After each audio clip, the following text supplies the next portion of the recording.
Boa noite, a paz do Senhor, graças a Deus por podermos refletir sobre mais uma lição da Escola Bíblica Dominical, das lições bíblicas do terceiro trimestre de 2014, da editora CPAD, Fé e Obras, Ensinos de Tiago para uma Vida Cristã Autêntica. Eu sou Júnior Batista e eu tenho aí refletido com vocês durante algumas lições e hoje estamos na última lição da revistinha, a lição de número 13, que será dada no dia 28 de setembro de 2014, domingo próximo, 28 de setembro de 2014. É a última lição da revista de Escola Bíblica Dominical das Lições Bíblicas do terceiro trimestre de 2014, CPAD, Fé e Obras, Ensinos de Tiago para uma Vida Cristã Autêntica. Eu quero então, com você, refletir sobre essa lição para dar algumas dicas para você que vai dar esta aula no domingo, tá bom? A última lição traz como título a atualidade dos últimos conselhos de Tiago. É muito importante explicar o título para os alunos. A atualidade dos últimos conselhos de Tiago. Conselhos que foram dados há 2 milênios atrás ainda são atuais, são contemporâneos. E nós vamos provar isso para os alunos. O texto áureo se encontra em Tiago 5,16, que diz assim, confessai as vossas culpas uns aos outros e orai uns pelos outros, para que sareis. A oração feita por um justo pode muito em seus efeitos.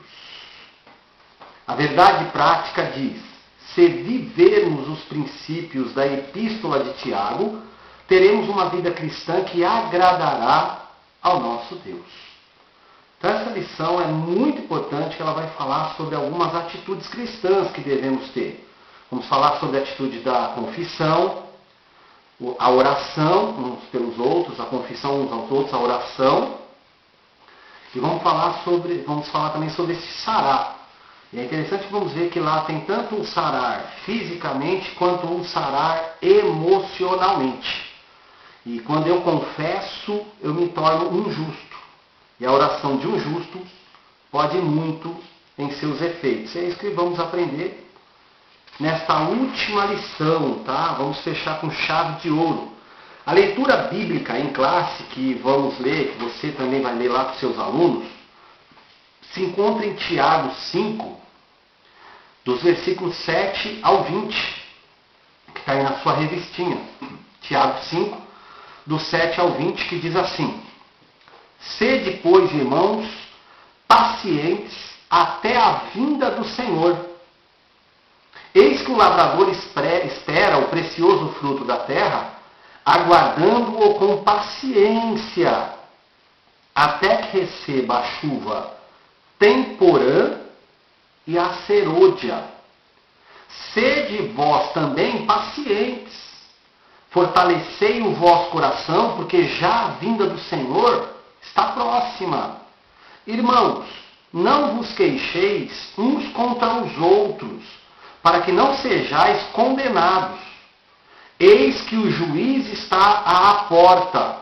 Meus irmãos, tomai por exemplo de aflição e paciência os profetas que falaram em nome do Senhor. Eis que temos por bem-aventurados os que sofreram. Ouvistes qual foi a paciência de Jó e vistes o fim que o Senhor lhe deu.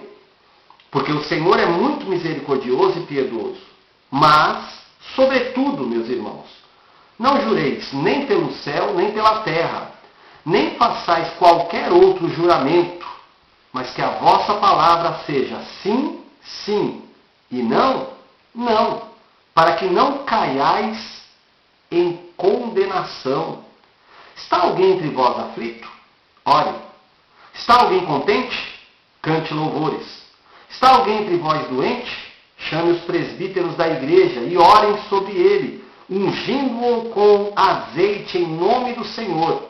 E a oração da fé salvará o doente, e o Senhor o levantará. E se houver cometido pecados, ser-lhe-ão perdoados. Confessai as vossas culpas uns aos outros e orai uns pelos outros, para que sareis. A oração feita por um justo pode muito em seus efeitos. Elias era homem sujeito às mesmas paixões que nós, e orando, pediu que não chovesse, e por 3 anos e 6 meses não choveu sobre a terra. E orou outra vez, e o céu deu chuva, e a terra produziu o seu fruto.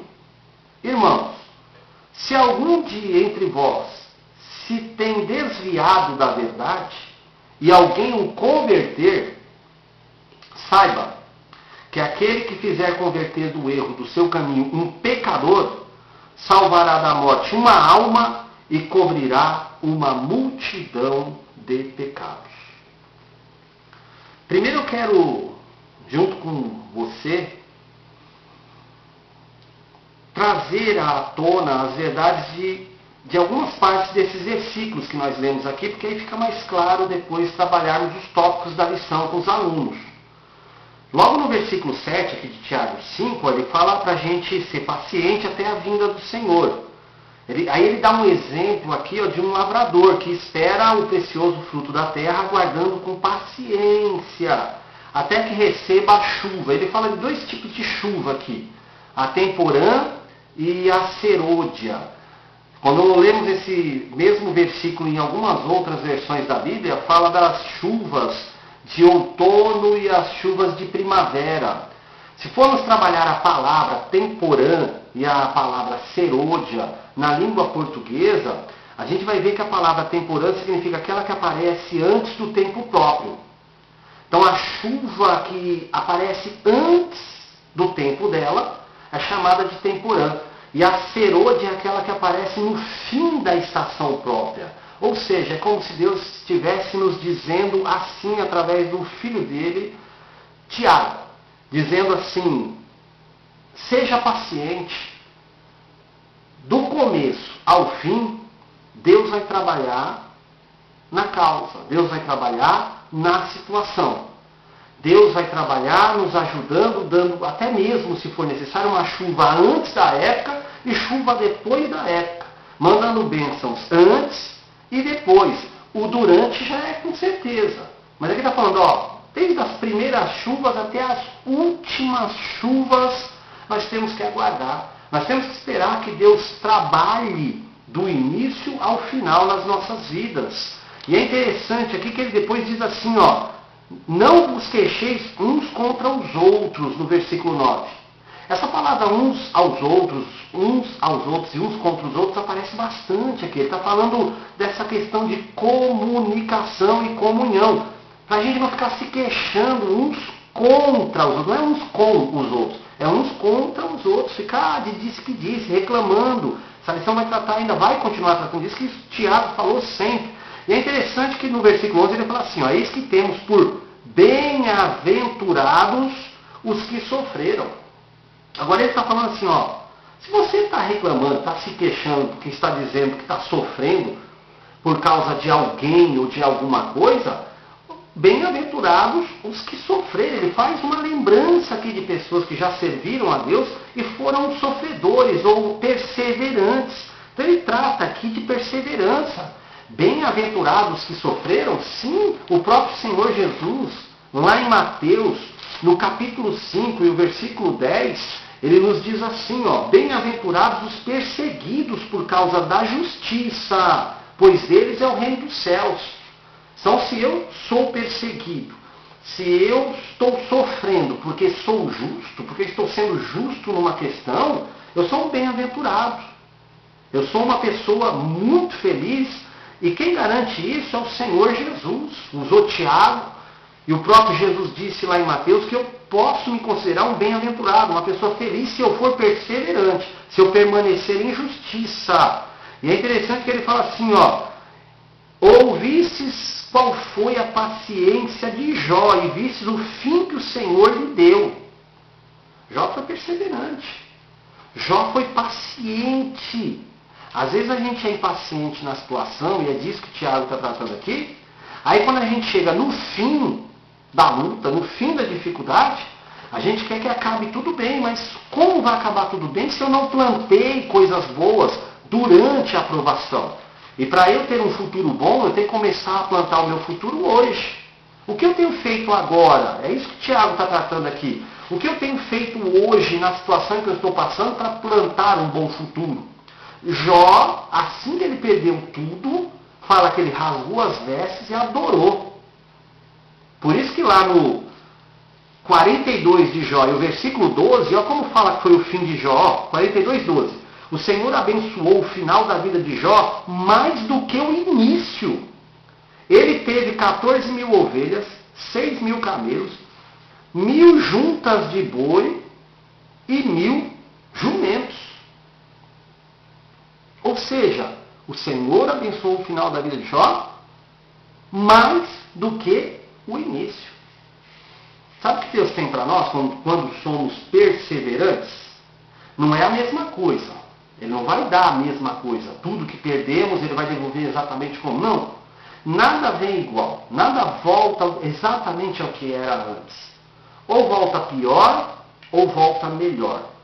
Se eu for perseverante na justiça, volta melhor. Melhor do que no início. Agora, se eu não for perseverante, pode até voltar, mas não volta melhor. Volta só igual. Igual não, semelhante, mas bom do jeito que era, ou melhor do que aquilo, não volta não. Então Jó teve um fim maravilhoso porque ele foi perseverante. Agora olha que legal, Tiago ainda fala sobre o nosso jurar, não é? No versículo 12 ele fala que nem façais qualquer outro juramento, mas que a vossa palavra seja sim, sim, e não, não, para que não caiais em condenação. Ele está dizendo aqui que eu não preciso de ficar jurando, olha, eu juro que eu não estou falando de você, ou eu juro que eu vou fazer as coisas certas. Não, a gente não precisa disso não. O nosso sim tem que valer sim, o nosso não tem que valer não. Quantas pessoas dizem sim, eu faço, mas fala com a boca sim, mas as atitudes dizem não. Ou vice-versa, dizem não, eu não faço isso, mas com a boca diz não, mas com as atitudes fala sim. Eu aceito o erro, aceito o pecado. E aqui o Tiago está falando para que não caias na condenação. E se nós nos perguntarmos que condenação é essa que Tiago está falando, é só nos reportarmos lá a Mateus, capítulo 5, e o versículo de número 37, que nos diz assim, agora é o Senhor Jesus dizendo, ó, seja o seu sim, sim, o seu não, não. O que passar disso vem do maligno. Que condenação é essa que Tiago está falando? A condenação de Satanás. Porque se eu digo sim, e as minhas atitudes mostram não, eu sou mentiroso. O pai da mentira é o diabo. E quem mente então vira filho dele. Aqui está dizendo, não precisa jurar. Você não precisa de ficar com juramento. Você precisa falar sim. Vá lá e cumpra o que você fez. Ou diga não e cumpra o teu não também. É isso que o Tiago trata aqui nessa lição, que é o que vamos trabalhar. Está alguém entre vós aflito, está com aflição, ele fala, vá orar. Ele pede para a pessoa orar. Está alguém contente, cante louvores. Ou seja, em qualquer momento, aflição ou alegria, você não pode parar de adorar. Os Salmos mostram isso. Em toda circunstância, o ser humano adorando a Deus. Está alguém entre vós doente? Olha que interessante. Chama os presbíteros da igreja e orem sobre ele, ungindo-o com azeite em nome do Senhor. Chamar os presbíteros. Já a gente vai ver aqui que eles tinham grande apreço pelos obreiros da igreja. Eles esperavam o cuidado dos obreiros da igreja. Então aqui tem uma via de mão dupla. Tanto as pessoas confiarem nos seus obreiros, confiarem na oração dos seus líderes, quanto os líderes também estarem disponíveis na situação ruim dos seus membros. E aqui fala que, olha que interessante, ungindo com azeite em nome do Senhor. Eles vão orar, vão ungir com azeite em nome do Senhor, não é em nome do azeite, em nome de ninguém. E a oração da fé salvará o doente. Não é o azeite, nem o presbítero que cura.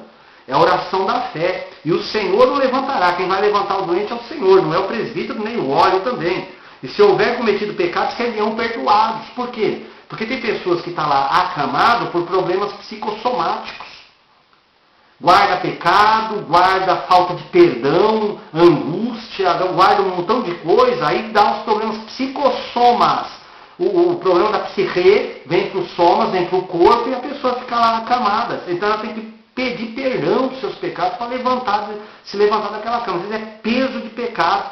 Aí ele fala aqui, ó, se você confessar, você vai ser sarado. Quer ver? Ó? Confessai as vossas culpas uns aos outros. Pode ver, é muita coincidência. É uma continuação aqui. Ó. Se houver cometido pecado, seriam perdoados. Por quê?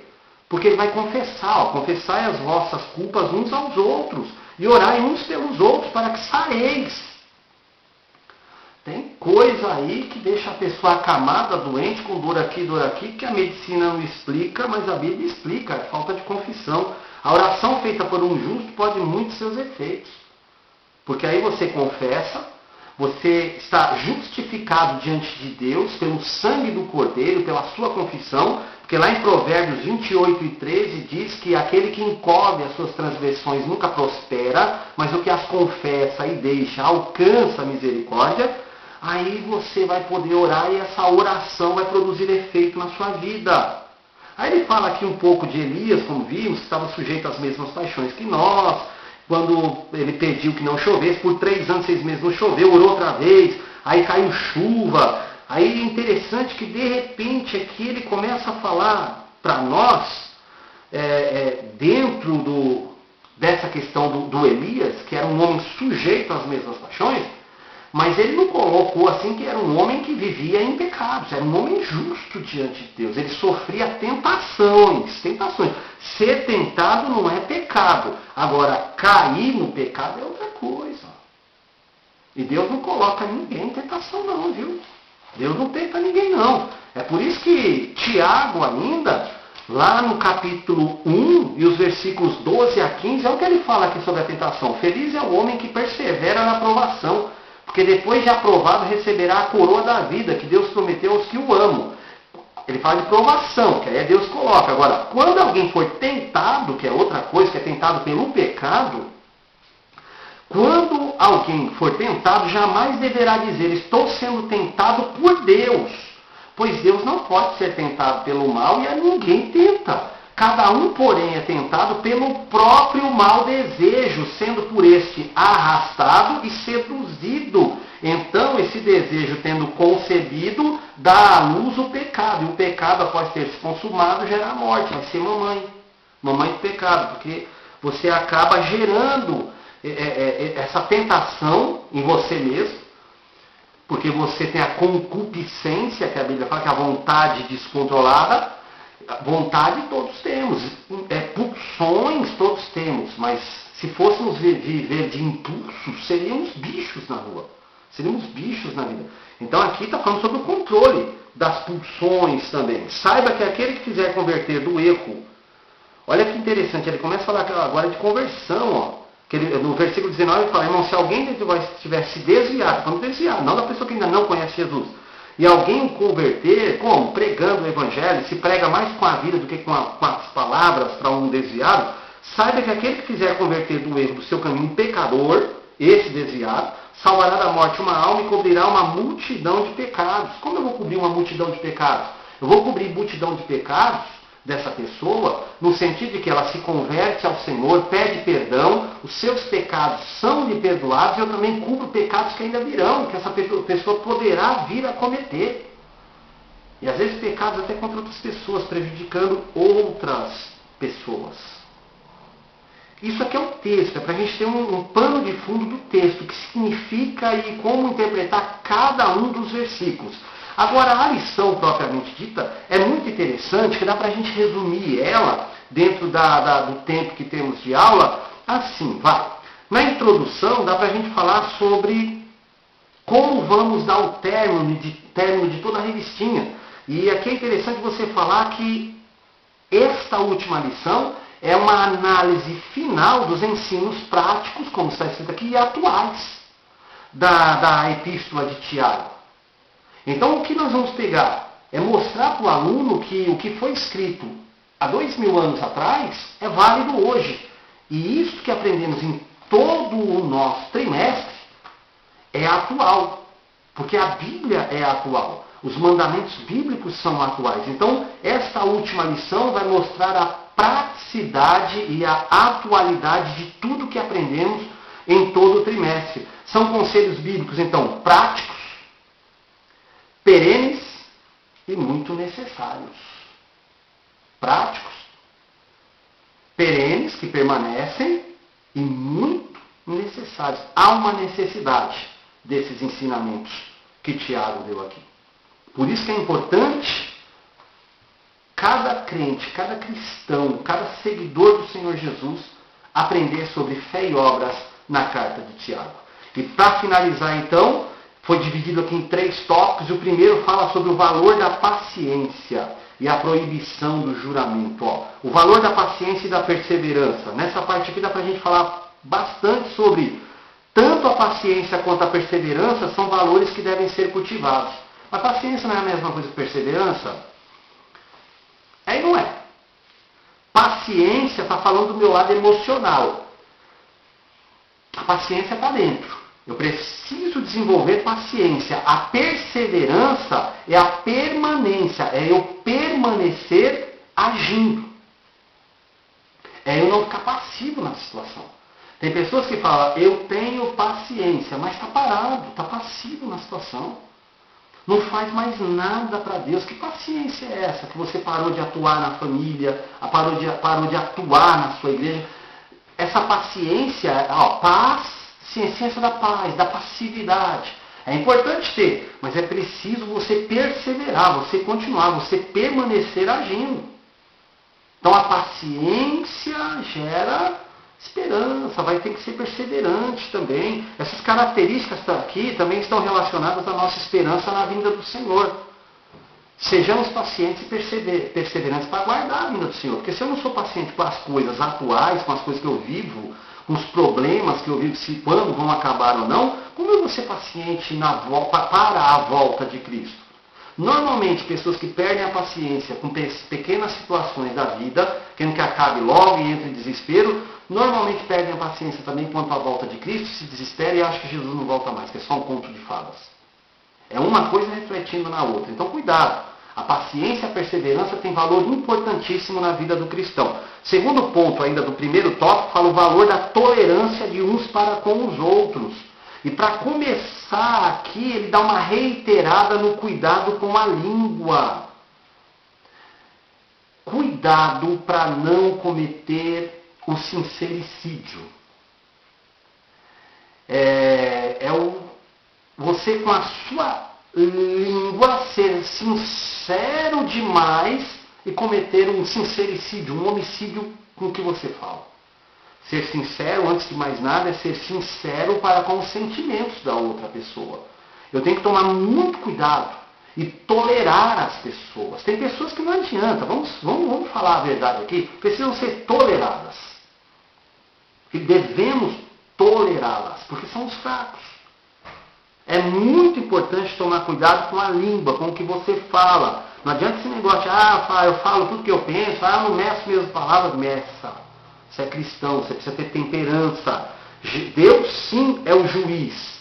Ele sim julgará com retidão. E justamente por isso que nós não podemos nos ocupar emitindo opiniões e comentários falsos contra quaisquer pessoas. E nem os verdadeiros.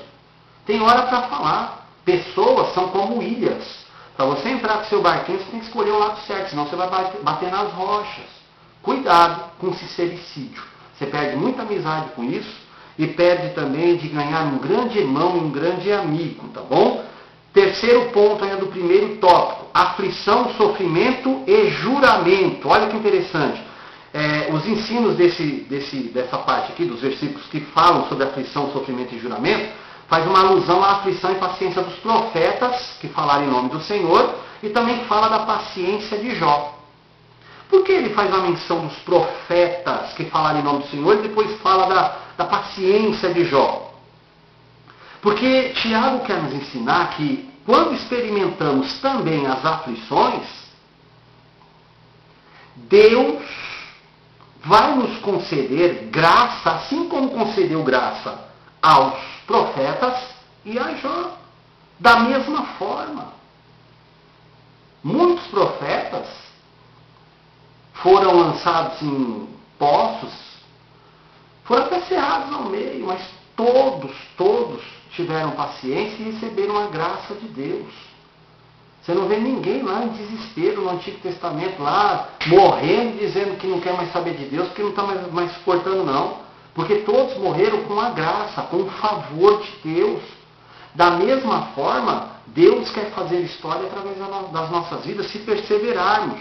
E o interessante é que Tiago aqui ainda dá uma chamada de atenção, a que não caiamos no erro de jurar pelo céu e pela terra. Nossas palavras não são poderosas para garantir o juramento. Cuidado com esse negócio, eu juro que vou fazer. Eu já vi até irmão dizendo aí de púlpito, e se não acontecer eu rasgo minha Bíblia. Eu não rasgo minha Bíblia não. Fazendo promessa e juramento aí de coisa que vai acontecer aí, nossas palavras não têm esse poder não. Cuidado que com algumas teorias aí que se dizem teológicas, tem livro aí que fala as suas palavras têm poder. Cuidado com esses livros aí, viu? Cuidado com essa questão. Olha, eu falei, cuidado com esse negócio aí. Cuidado com seus juramentos. Você não precisa disso não. Diga sim, e seu sim vale assim. E o seu não vale a não. Se não confiar em você dizendo sim ou não, aí já é outra coisa. Mas que a sua palavra seja firme o suficiente para ter valor de ação e de crença das outras pessoas. A palavra do discípulo de Jesus deve se resumir ao sim ou ao não.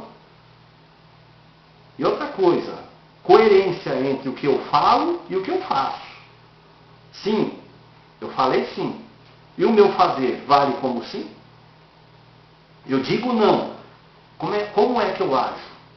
Vale não? Jesus conta uma parábola de 2 meninos, de 2 rapazes, que o pai chegou para um e falou, filho, vá trabalhar no campo. Ele disse, sim pai, eu vou.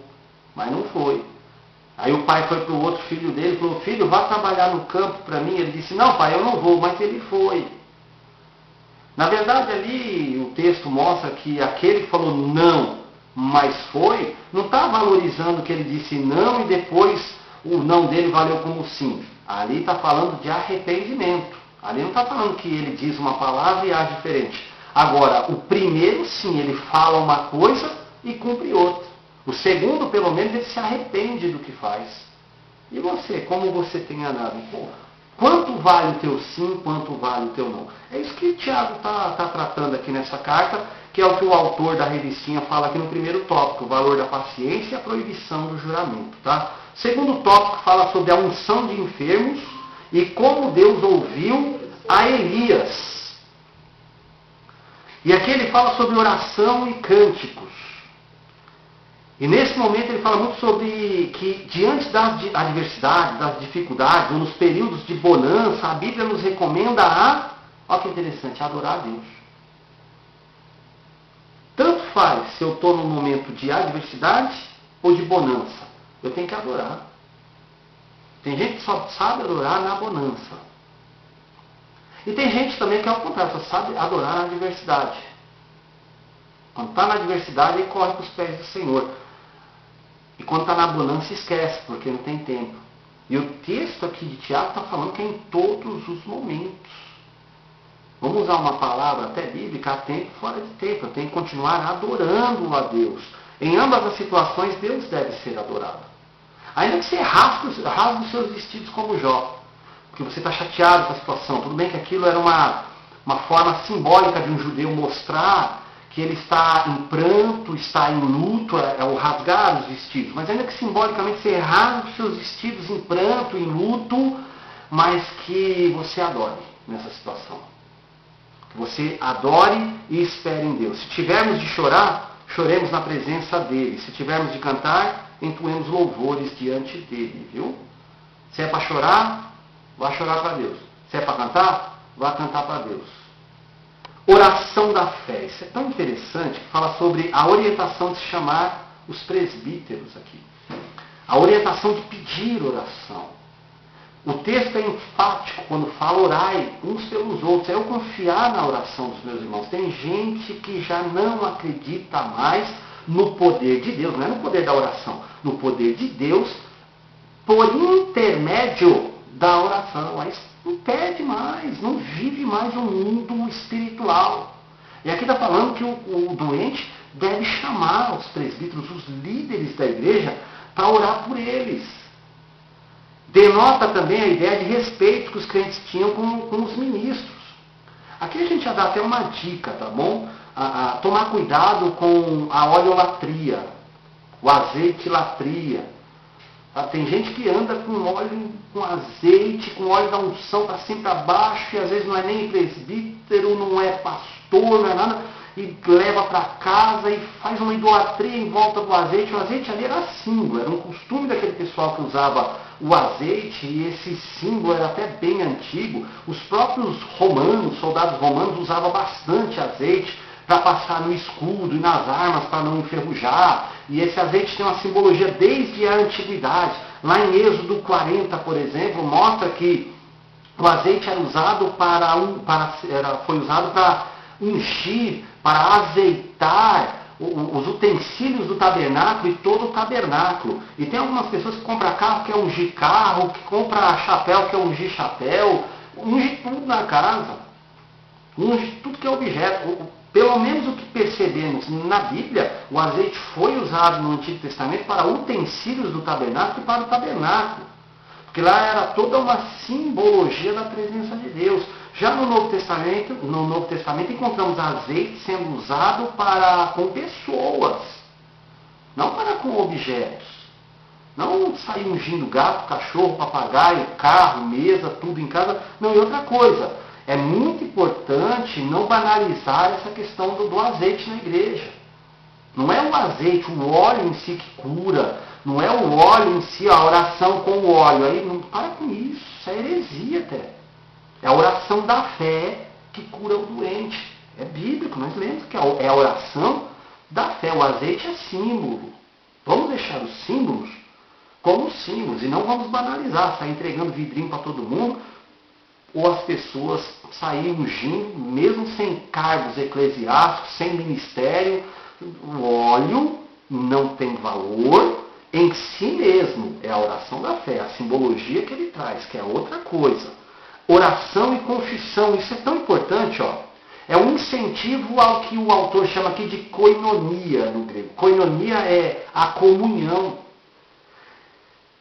Orar e confessar, olha que interessante. Como todos somos pecadores, em vez de acusarmos uns aos outros, devemos realizar confissões para ajudarmos-nos mutuamente.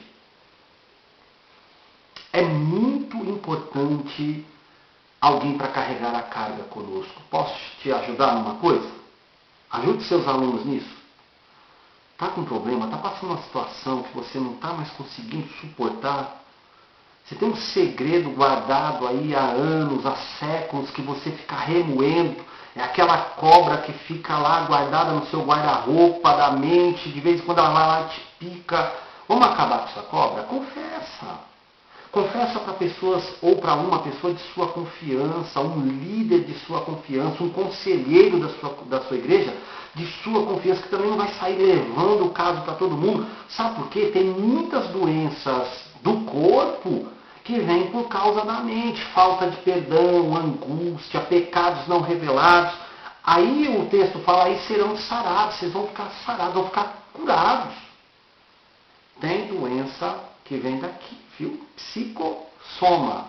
Vem da psique, da nossa mente, e acaba somatizando, acaba influenciando o nosso corpo. De fato, a oração de um justo pode muito em seus efeitos.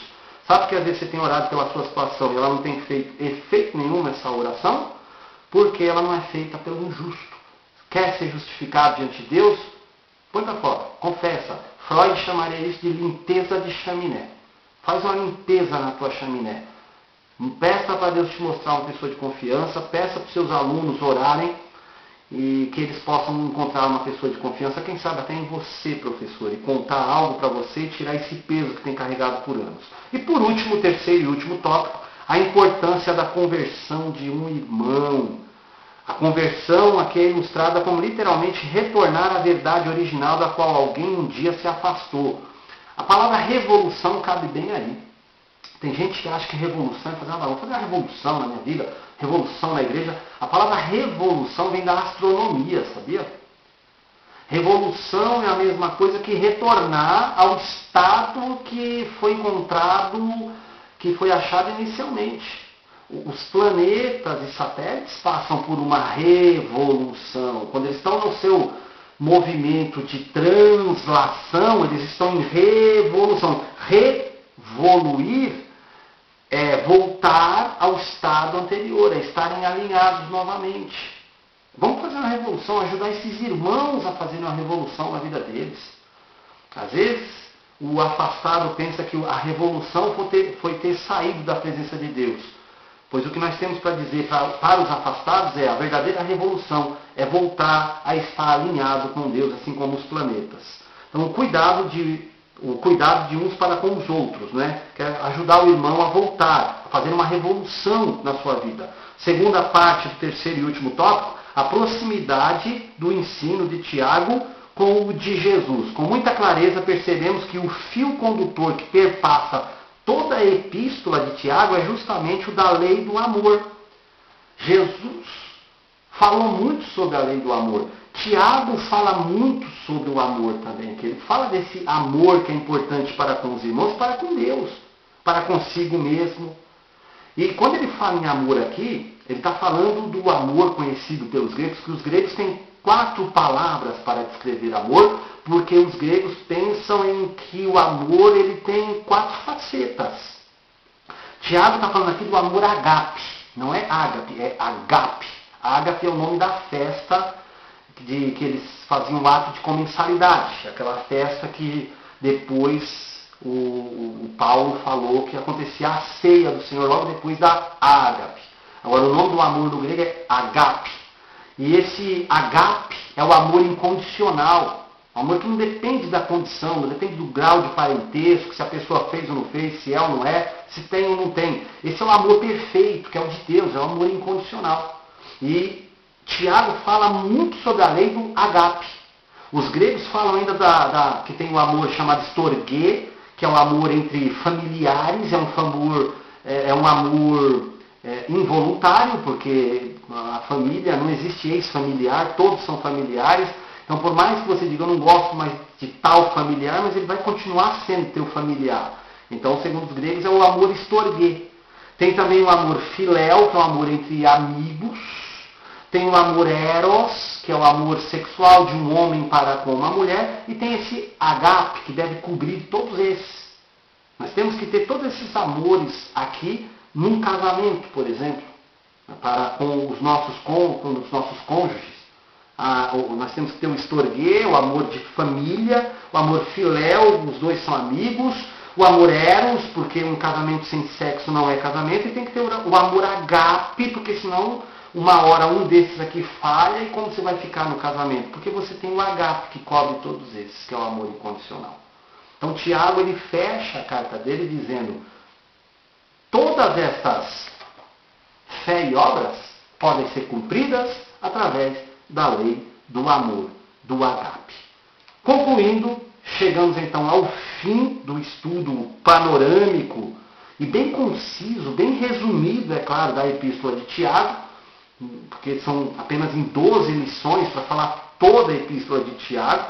Então terminamos isso, e o grande desejo que o autor fala que ele tem aqui, e eu espero que seja o nosso desejo, pelo menos um dos nossos desejos também nesse trimestre, que tenha sido, é que a igreja do Senhor cresça, olha que interessante, diariamente, no temor de Deus e em sua santidade, na santidade de Deus. Que a igreja cresça, que a igreja avance, que a igreja evolua, que a igreja possa sempre fazer também uma revolução, voltar a se alinhar com aquilo que Jesus Cristo quer.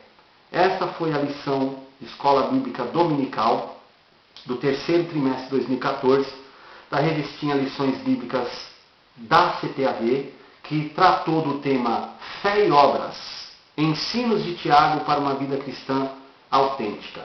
Que Deus abençoe todos os alunos que usam esta revistinha, que Deus abençoe também a todos os professores que darão esta aula. Deus abençoe a cada um em nome de Jesus.